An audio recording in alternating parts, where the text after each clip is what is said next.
This afternoon, we are going to talk about improving the English language and our confidence with interviewing. Okay, so I ask myself these questions. How do I come up with these ideas for these webinars? Well, we've talked tons about applying for jobs, practice for interviewing, what to say, what not to say, how to present yourself, how to write cover letters, thank you letters, preparing for the interview, how to follow up afterwards, yada, yada, yada. And it's really, really challenging to find the jobs that we want to apply for, to get those interviews, then to perform well during the interview, to negotiate the salary, and ultimately to get hired. But what if English isn't even your first language? The challenges can only be magnified tenfold. I can't even imagine. This workshop is all about how to overcome the language barrier and the challenges of learning English, and how to build your confidence with interviewing, especially with those challenges. How many languages do you think you need to know to communicate with the rest of the world? Anybody have an idea? I would say 2. I think. Any other ideas? I think 3, because if we live in the country that's, for example, speaking English and other like Spanish, and our native language is different, so at least 3. Okay. Oh, okay. Well, there are certainly lots of different points of view, and thank you for sharing yours. I'll share with you Google's point of view. They think you only need to know 1 language. Why? Because they have this wonderful app, this translation app. I'm not trying to sell you Google's translation app, but they say they can translate up to 90 different languages, from German and Japanese to Czech and Zulu, 90 different languages. Well, let's see how we feel about this. I have some examples of people with using the Google app and their experiences. This young man, Alberto, let's see, he recently moved from Spain to a small town in Northern Ireland, and he loved to play soccer. But he was really afraid. He had no way to talk to the coaches or the teammates, and he felt really lonely and sad. Let's see his little story here.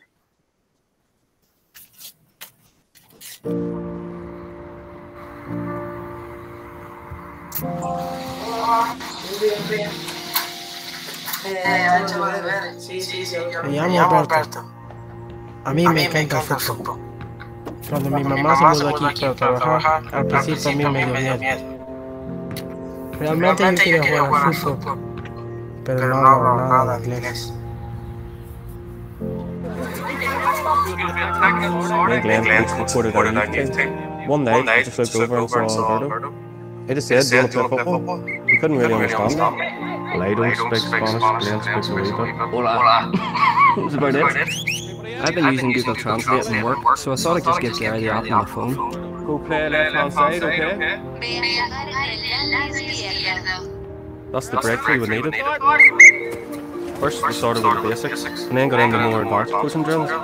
Cada entrenador me enseñó cosas como la patada de la bicicleta, ataques cruzados, proteger el balón y cosas por el estilo. We just kept working with him, and then he just sort of took off. This season, his stats are something ridiculous, like 30 goals from 21 games. That's phenomenal at that age. Now Alberta's being scouted by some of the English Premiership clubs. For a kid from this town, well, that's just unheard of. Entrenador, después de mi casa ya, estoy agotado. Coach, can we go home now? I'm exhausted. You know, it's amazing what a little communication can do.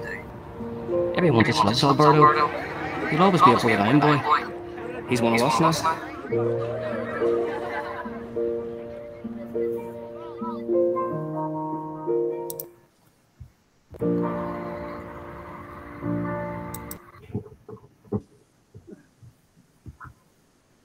What do you think about Alberto's story?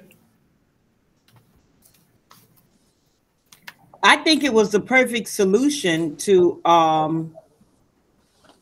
communication. I mean, I personally use Google Translate all the time. Okay, I don't know. I can't say for sure that it translates exactly. Yes. I want it to do, but it gets it close enough that it's understandable. Yeah. Yeah. I've used it. We've had some students that didn't speak a lot of English in the past, and they have used it, especially when we're talking about the way the program runs and everything, because we really want to make sure that they fully understand those details. And, you know, that has been really helpful in that way too. So, yeah, it sure has. Yeah, it's amazing to have. Yeah. Oh, I'm sorry. I should say it's amazing to have tools like that. I mean, you know, 5 years probably even ago, there was nothing like that. You know, it just makes communication so much easier when you have to communicate with someone in the language. And if your phone recognizes that you use it quite frequently, yes, as soon as you get a text in a different language, if you press on it or tap it, it automatically goes to the translation of Google Translate. Wow. Just does it it does it automatically. It get Google Translate, it starts blinking up in the right-hand corner of your screen. And if you tap on it, it automatically, you don't have to go out of the app to copy it and paste it.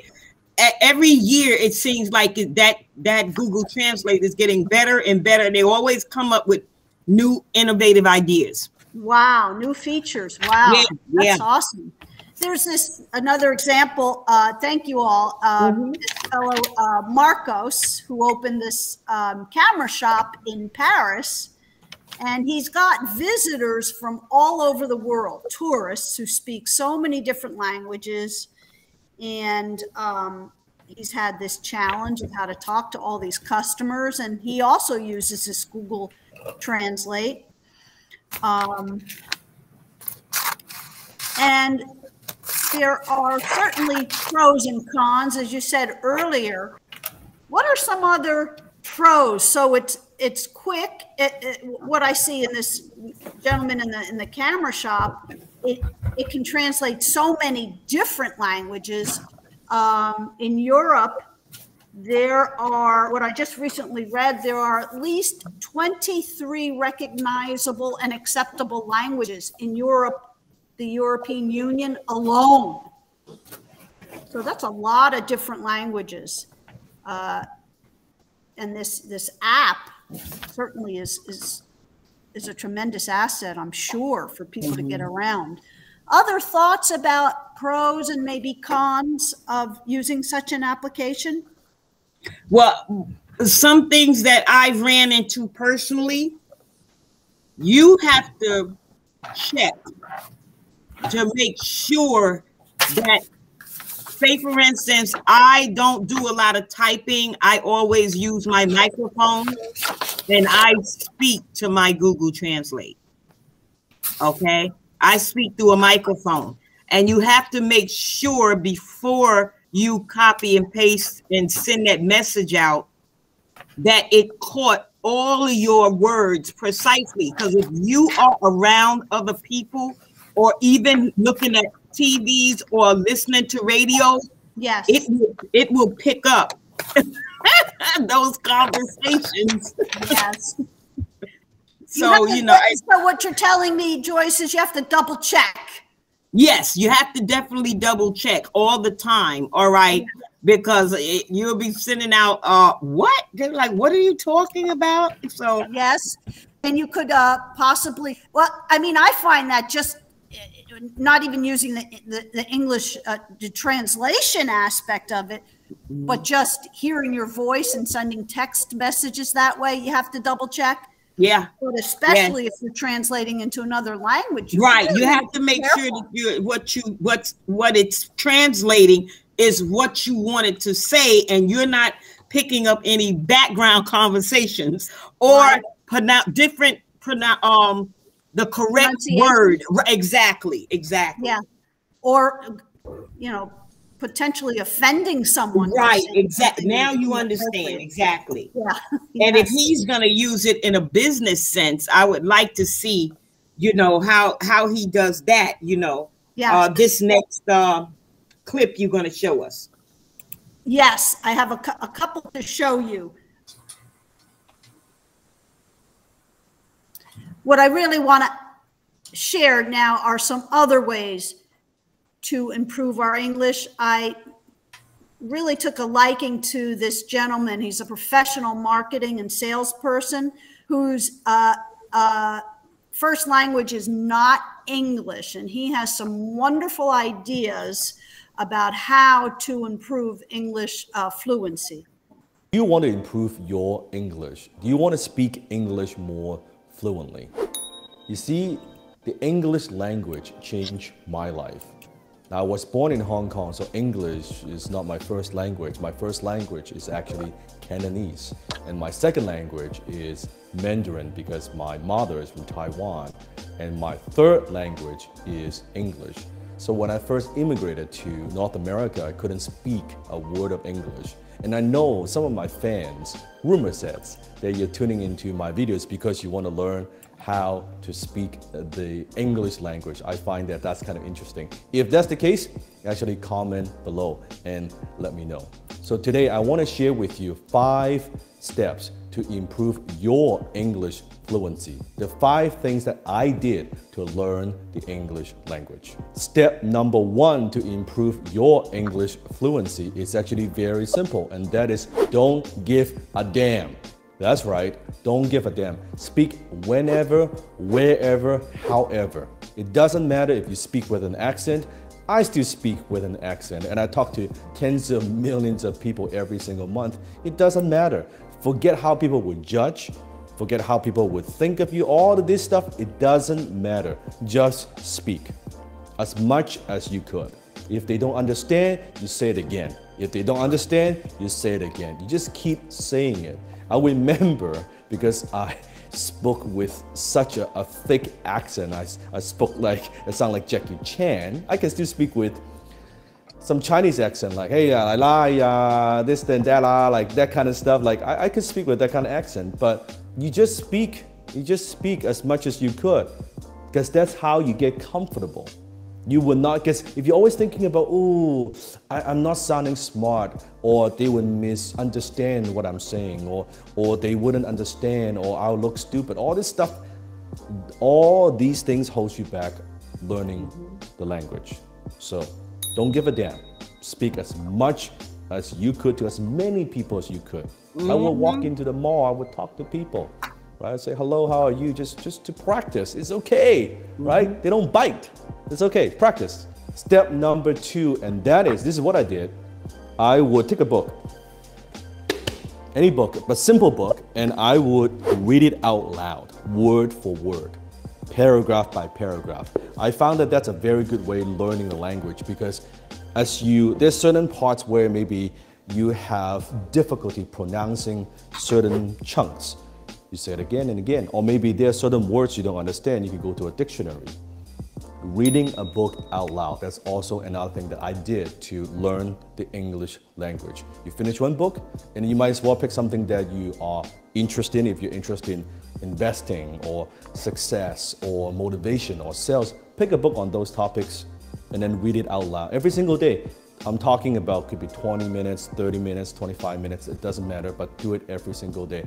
I did that every day for years to learn the English language. Step number 3 to improve your English fluency, and that is take one word that you don't understand, that you don't know what it means. Every single day you just learn one new word. Go to Google, translate, dictionary, find out exactly what it means. So every single day pick a new word that you've never heard of before, you never used before, and learn it every single day. If you do that every single day, that's 365 words, new words that you could add to your vocabulary that you could use. See, English is such a powerful language, first of all, not just because a lot of people use it, but to understand a culture, to understand philosophies, you need to understand the language. So when I learned the English language, then I also learned about a lot of other things about the culture, about business, of course, that's what I do. So language is not just something that you use to communicate. Language is also something that you could train your mind with. So understand that. Step 4, immersion. You have to immerse yourself. So when I was learning the English language, what I did is I would listen to music every single day. I would listen to English music, English song, and try to sing along and just to learn it, right? It was very, very difficult. And I was listening to rap music, which is way too difficult. I gave that up. But I was watching English movies without subtitles. And I would listen, and at first I wouldn't understand. I would understand maybe 5% of it, right? And then I would understand, I think it's like, that's what she means, and 10%, 20%. As my English improves, I notice I would understand the movie more and more and more, right? So you have to immerse yourself. Talk in English, listen to English music, watch English movies. Do as much as that as you could.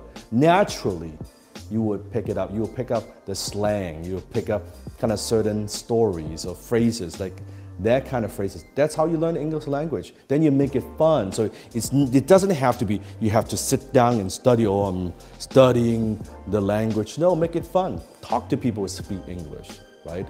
Like interact, connect, read, watch, listen. That's how you get good. That's how I got good.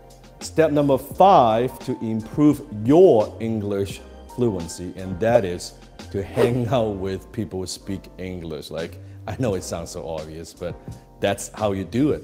I remember in college, you would see these groups of people, and I would see the Chinese students only hang out with Chinese students. I would see the Korean students hang out with Korean students, and the Japanese students hang out with Japanese students, right? And I would do the opposite.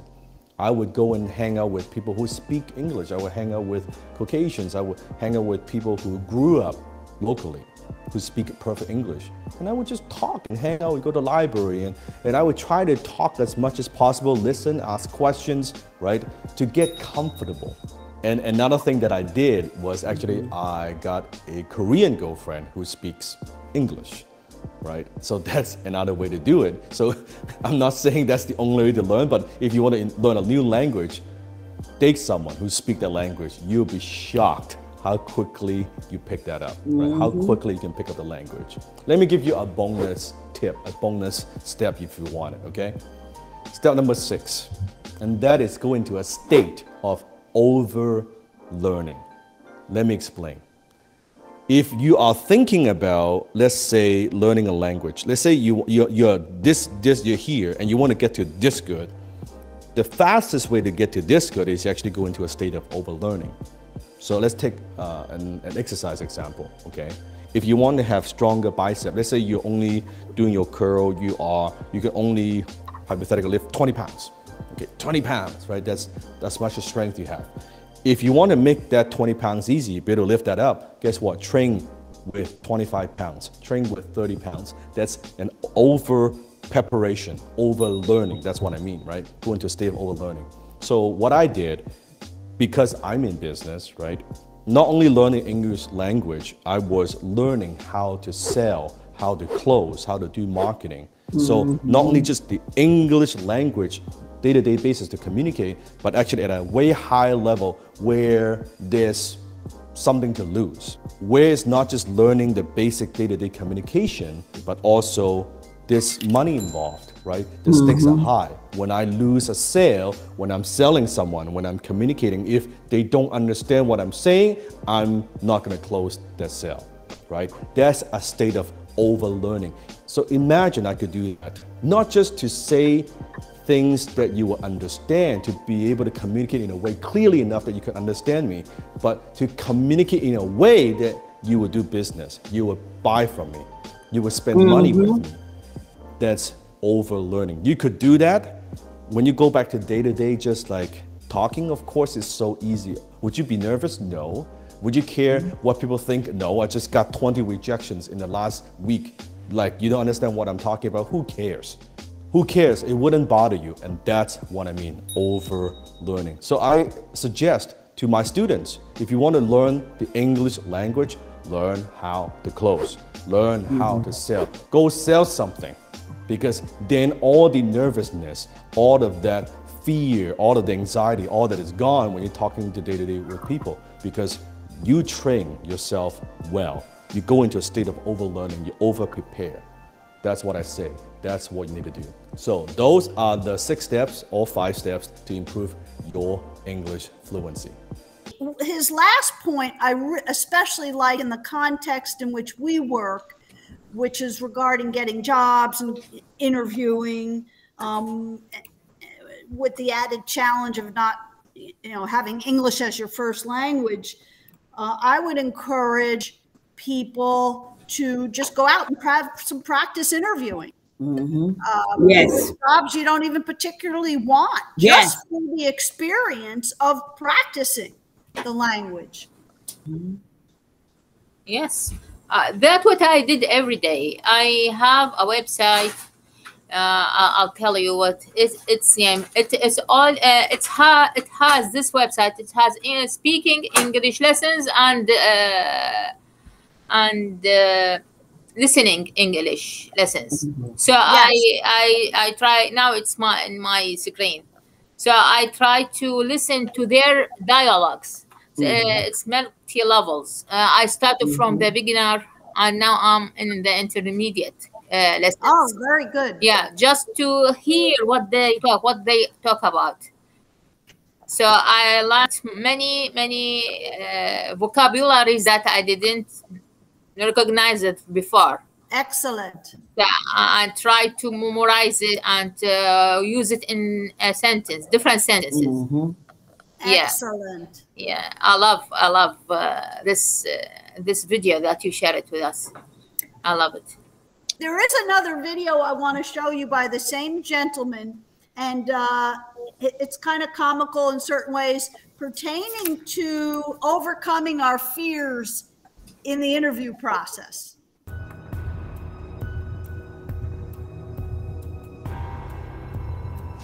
So, tell me a little bit about yourself. Well, I was born in, and then, how did you learn about the opening? Well, I saw it online on, I think, Facebook. Why do you want this job? I'm broke, and money solves a lot of problems. And what are your biggest weaknesses? My triceps, but also, I'm very good work ethic. What are your biggest strengths? I'm very good at answering questions. And where do you see yourself in 5 years? In Hawaii or Mexico, maybe, depending on how this goes. Out of all the candidates, why should we hire you? Well, because I'm very decisive and good at public speaking, and no, I'm super confident. Take a deep breath. It's okay, relax. It's normal to be nervous in an interview or even fearful.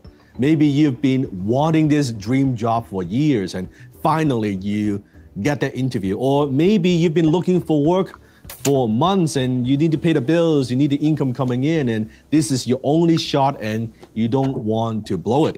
Today, I'm going to share with you some important tips on exactly how to be more confident in interviews without coming across being arrogant. In fact, I'm going to share with you 4 fears that you have during an interview and exactly what you could do to reduce or eliminate that fear. Fear is not real. You see, we cannot be more confident if we don't know what is causing us to feel nervous and fearful. And there are 4 fears that you experience during an interview. The first one is embarrassment of personal appearance. Let's face it, most of us don't like how we look and how we sound. Maybe we don't like our weight, we don't like our body shape, we don't like how we talk, we don't like our facial expressions, we don't like whatever that we don't like of ourselves, right? There's certain things that we don't feel confident about. And there may be certain things about ourselves, our appearance, that we feel very confident about. Sometimes this is the story that we have in our minds. Oh, what if the interviewer, the employer doesn't like this, doesn't like that about me, or what about this? And we try to hide the fact that that is part of who we are. So what could we do if you have this fear? By the way, comment below if you actually experience this fear in an interview. So what could we do? I always say, when you look good, you feel good. When you feel good, you perform better, right? So dress to impress. In fact, I suggest you actually, whatever position that you're applying, you dress just one level up. You never get a second chance to make a first impression. Go get the haircut. It doesn't matter if you're doing that interview through Zoom. Imagine you're actually doing it in person, right? Put on that cologne. Dress properly. Don't do that where, oh, you dress in suit and then it's actually like sweatpants below. No, because it affects your performance. When you take it seriously, when you give your 100%, you project your confidence even through the camera, even through your webcam on Zoom as well. If it's in person, of course, right? Shine your shoes, make sure their hygiene, personal hygiene, all of that. So then you're confident, you're walking in, you're gonna ace that interview. That's my first recommendation.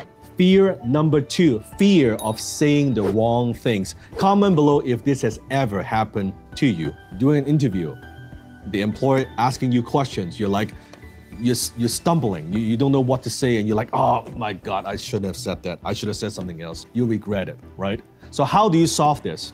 The best way to solve this, and I am shocked why most people don't do it, you actually rehearse. Because guess what? Most of the questions are the same. Most of them, they ask the same questions and again and again. You know what those questions are gonna be. Be prepared. So rehearse with a friend, with a family member, have them ask you those questions multiple times, right? From different angle. Could be the beginning, during, and after the interview. Just do that. What you want to do is you want to rehearse so many times so you don't need to think about it. Doesn't matter what question they give you. You already rehearsed that so many times. You can just deliver naturally, right? What about this? What about that? You already know the answer. So you're not trying to search, oh, maybe I should say this. Oh, I shouldn't say that. Maybe I should say more of that. No, you already know. It's almost having a little script. There's nothing wrong with scripting this out. But then wouldn't I sound unnatural? Well, guess what? When you're stumbling upon sentences, when you freeze, when you don't know what to do, when you look awkward, now that's unnatural, right? Being natural doesn't mean you don't prepare. Just like a performer, they perform on stage. A speaker, they speak. Doesn't mean they don't rehearse. They give their 100%. That naturalness comes from emotions. So deliver, but prepare, rehearse multiple times, especially before an important interview. Fear number 3, fear of not getting the job, right? You lose that opportunity. So what could you do to boost that confidence? Before you go in for that interview, give yourself a little bit of time. Close your eyes and visualize. You're going in there or joining the Zoom that people are smiling at you. Imagine success, because positive expectation leads to positive outcome. Imagine if you are thinking about, oh my God, what if I don't get that job? Oh my God, what if they don't like me? Oh my goodness, what if I never get this opportunity again? Oh, I don't want to say stupid. Oh, I'm going to say something stupid. All this negativity, it doesn't help with your performance. Instead, you visualize success. It's almost like before you go into the interview, it's a done deal. Now, not coming across cocky and arrogant. I'm talking about, you got this, right? That this is it. You've seen it many times in your mind, the outcome, the success that you want. So visualize success just before the interview. Fear number 4, fear of what other people think. As a human being, we are very concerned, most people, what other people think of us. It's normal. So how do you reduce this fear? I believe one of the best advice that I could give you, which I teach in negotiation, is walk away power. You want to have walk away power. Let's say you have this job that you really want, but you don't want that to be the only job that you're applying for. You want to have multiple jobs lined up. You want to have multiple opportunities. You want to have multiple interviews. Even though those are not the ones you want, but because this is the one you want, this is your dream job. Because of exactly that, you don't want a little bit of neediness, or you don't want to sound like you're desperate at all. You must be truly desperate to come to me for help. You've got multiple things lined up. Just in case, knock the wood, that doesn't work, you gotta fall back plan. You got a plan B. But if this is everything you've got, it's very difficult not to get nervous. It's very difficult not to be fearful because there's too much on the line. But when you know what, I've got an interview at 1, and I've got another interview at 2:30, I've got another interview tomorrow, I've got multiple interviews lined up. You know what, if I screw this up and I don't want to, that is fine. That confidence, it shows through. It shows through when you are answering those questions because you're calm, right? Then you can be yourself. And nothing's more powerful than being yourself, being authentic. And you do that. And the interviewer, the employer, would sense that, would feel your emotions. So those are the 4 fears. So it's not just, oh, I'm fearful. No, those are 4 specific fears that you experience. So comment below if you have ever experienced any one of these fears, or if not all of them, and go apply these techniques and come back and comment. Let me know how they work for you. Oh, really? So the final question is, what did you learn today? What are your main takeaways from today about learning a new language and about being more confident during an interview? I think if we prepare for the interview and don't talk whatever and whenever and how, it doesn't matter our accent, or if we talk correct or with many mistakes, but keep practice talking with others, and specifically the people who speak the native language, the English language, if is it along English. So it's helped to build this confidence and speak more fluently. And don't think about what the interviewer think about us too much think about them. So, or about our appearance during the interview. So this is not that important like the other important things, like how to prepare to this interview or practice their questions. Yes. Yeah. Yeah, very, very, very good, Rawa. And yes, you want to look your best and you want to prepare and do your best, but you're right. You can't be totally consumed with worry about what they're thinking about you. Yes, very, very good point. Thank you. Thank you. Other final thoughts, comments, do's and don'ts